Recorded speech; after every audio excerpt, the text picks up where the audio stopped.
Alright, so let's get into another set. We've got Inkling versus Roy.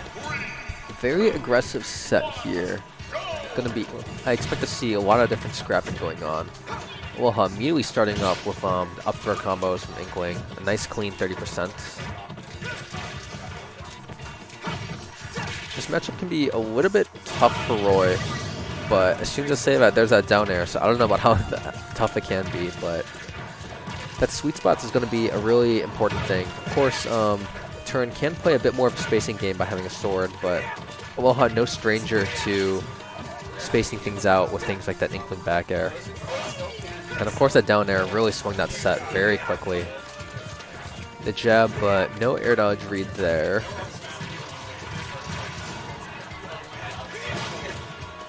Yeah, it seems like right now Turrin just has a huge advantage.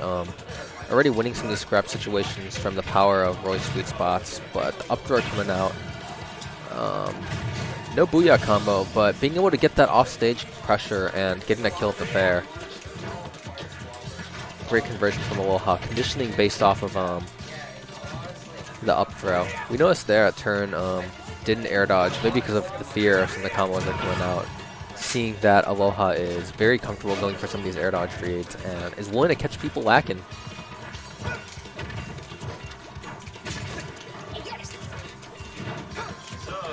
A lot of back and forths here. Roy opting to play a much more grounded game for the most part, whereas Aloha is still playing that aerial gameplay that we've seen earlier.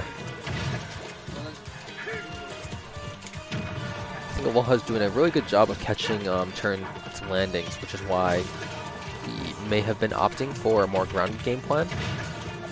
But it looks like now that Turrin's jumping a bit more. Aloha has also caught on to that and reminding Turrin why he should be playing grounded, but it seems like the match has already kind of swung back into Aloha's favor. Now the game is even, but for how quickly that game was swung with that early spike, seeing an even game means that Aloha has really been pulling his weight in, coming back.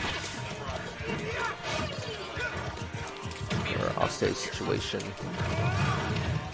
These jumps are really strong by Aloha. I see he's mixing in a lot of full hop and short hop options, and I think there's situations like ledge where he just jumped over Roy, and it can be pretty tough for Roy to cover that unless he's ready. So I am seeing not that much vertical advantage from either of these players, which is a bit interesting. Both of these characters can sort of struggle when being jungled from above because of their slow down airs. But of course that roller came out and enabled Aloha to get that kill. So roller definitely coming clutch in a lot of these games. But yeah, I would definitely like to see some more of these aerial sort of situations. Maybe both these characters are a bit scared to kind of sort of get in and try to start some of those vertical combos. But of course, with good options like a falling Roy up air or Inkling nairs and up airs, it seems a bit odd that we aren't seeing a lot of those interactions. Alright, Town and City. A very common counter pick from Roy on Crom mains is to get Town and City, and the reason being is that jab on ledge is already a really strong option, as well as Dancing Blade. But because of the short horizontal blast zones relative to the stage, this can cause Roy to cheese a lot of really early stocks. So it's probably a comfort pick for Turrin because of some of those early kills. However, this does mean that there are less platforms to save Turrin from a disadvantaged situation, which I think was very important in the last game. Oh, there's the roar coming out. Turrin, a bit of a slow mash, but with Aloha across the stage, there's no punish coming out. Turrin's definitely at a very low percent, but throwing Aloha off stage, and there it is. There's that Dancing Blade that I was talking about. Things like that can kill up really early. I think Aloha was at like 80% at the final hit, so maybe around 70% when it happened. And that's one of those things that can swing this match. And it doesn't matter if Roy's at 143%, if he can kill you at 90, but Luckily, with that percent lead, Aloha is able to also finish off the kill that way with that back air.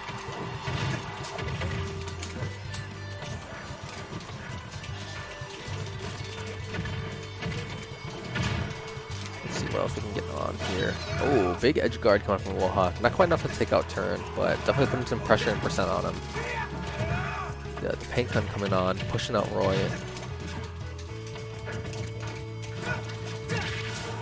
Not getting too much off of that up throw, but still reaching and getting percent on Turrin, which is really good for Aloha.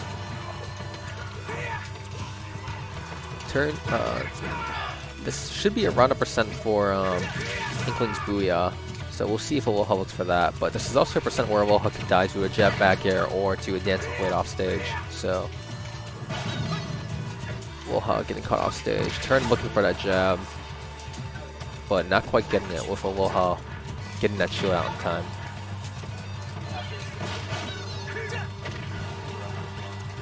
These wedge situations are very scary. But Turrin committing to all 4 dancing blades, which allows Aloha to get that turnaround up smash. Yeah, I think Aloha is doing a really good job of recognizing what Roy is sort of looking for and what option Turrin is doing. I think Turrin's starting to get a little bit desperate for his kill, looking for a lot of different dancing blades and jabs here.